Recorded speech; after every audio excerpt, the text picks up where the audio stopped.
Atëherë ftoj zotin Dashamir Ulloqi, inxhinier jurist, bashkëkryetar i Kuvendit Kombëtar Shqiptar, si dhe kryetari i Unionit të Shoqërisë Civile. Për fjalën e hapjes. Në rrugës Mars, me përgjegjësi të lartë, Kuvendi Kombëtar Shqiptar ka ideuar një veprimtari të këtij niveli, duke ftuar sot në Tiranë personalitete intelektuale e veprimtarë të dëshmuar të shqiptarisë. Organizata jonë vjen në këtë veprimtari pas 3 vite përpjekjesh serioze, programore e organizative, si dhe pas realizimit të shumë projekteve në mbështetje të programit tonë anëvetar. Në periudhën 2022-2025 ne organizuam disa protesta në mbështetje të popullit shqiptar të Kosovës, si dhe shqiptarëve në komunat e Medvegjës, Bujanosit dhe Prishevës. Ne protestuam në Tiranë përpara qeverisë shqiptare në ambasadën Serbisë, në Prishtinë, në sheshin Skënderbej dhe në sheshin Zahir Bajziti, organizuam në Institutin Armenologjik të Prishtinës konferencë shkencore me temë Kosova lindore ashtu shqiptare, e të tjera aktivitete të rëndësishme në gjithë trojë shqiptare. Për të gjitha këto, ne vunim në dijenjë institucione ndërkombëtare e euroatlantike, të vetëdijshëm për palën e kombit shqiptar, të shqetësuar për qëndrimin që po mbahet në institucione kombëtare, të tronditur për qëndrimin e vakt që mban politika shqiptare e Tiranës zyrtare, ndaj të drejtave dhe lirive themelore të shqiptarëve në Miterik, e kemi parë të rëndësishme e legjitime të mbjellemi sot në këtë tryezë të rregullare për një çështje kardinale siç është për ne Bashkimi Kombëtar Shqiptar. Prej shumë vitesh kjo çështje madhore e të ardhmës tonë përbashkët është heshtur.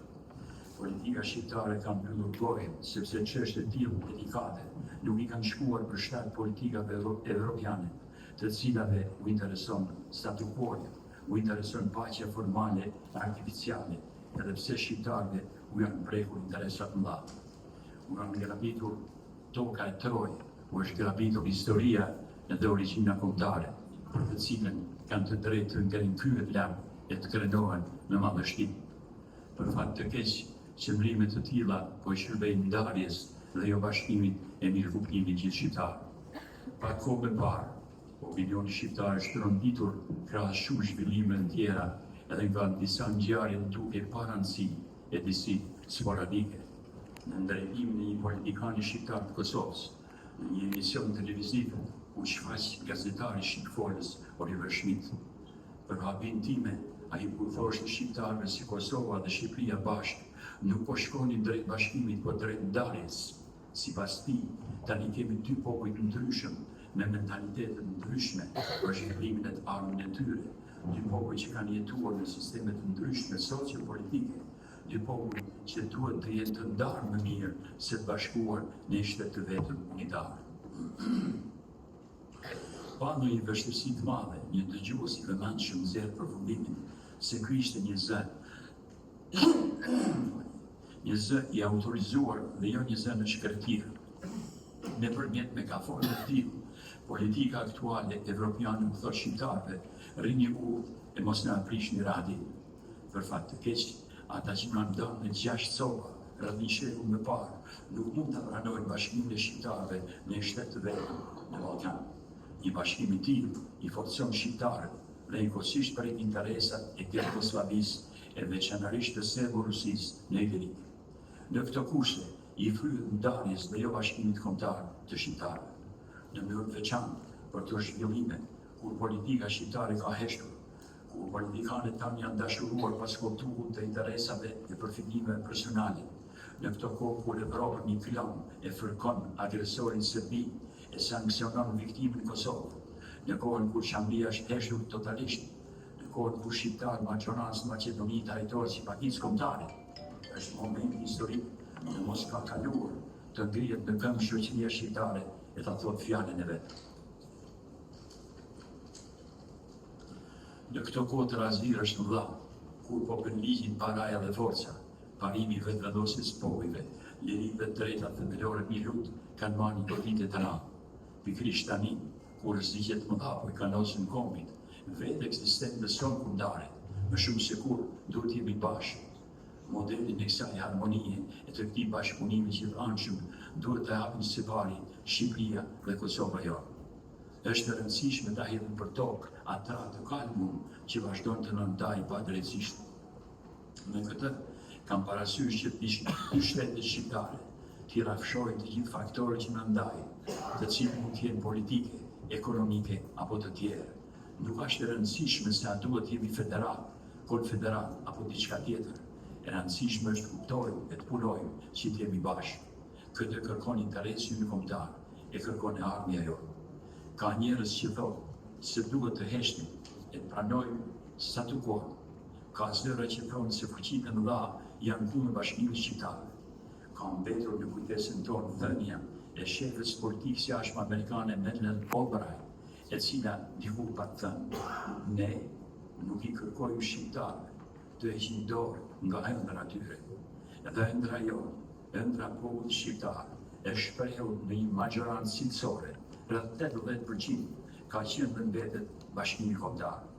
Kjo aspiratë e ka hershme e një prej popujve më të vjetër në botë nuk është e re, apo e pa parë në historinë e popujve, të cilët janë ndarë apo janë bashkuar sipas parimit të vetëvendosjes. Kështu kanë vepruar Gjermanët, Vietnamezët, Çekët, Slovakët e tjerë popuj që janë në rrugën e përafrimit apo Bashkimit Kombëtar.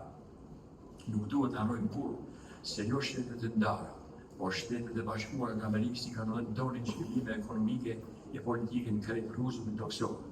Me shumë krenari, ju sjell në këtë kryesë thënien e presidentit Macron në vizitën e tij parë në Tiranë, se ju shqiptarët jeni krijuesit dhe themeluesit e Evropës. Dhe kjo thënie nuk ishte një lajk franceze, por një e vërtetë e madhe historike për një nga popujt më të vjetër të rruzut të Kosovës.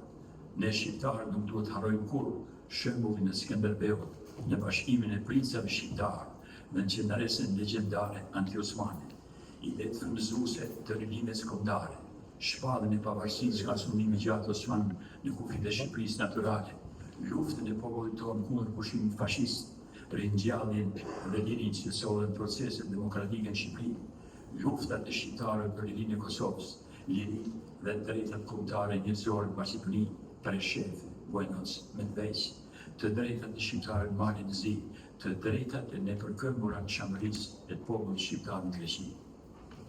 Ne shqiptarët nuk duhet të hepemi, e ndërkohë duhet jemi zgjuar e të përdorim të gjitha mjetet për realizimin e projekteve tona kombëtare.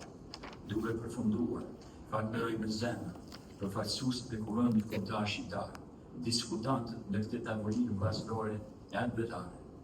Në mënyrë të veçantë, falenderoj autorët e kundesave të kësaj veprimtarie, pikërisht ata që janë pjesë e elitës intelektuale shqiptare.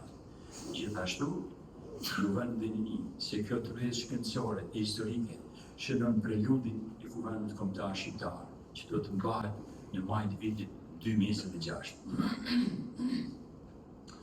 Përfitoj nga rasti të falenderoj në mënyrë të veçantë profesor doktor Agim Krasniqin, i cili na solli sot në dhuratë bukur në librin Bashkimi Kombëtar Shqiptar.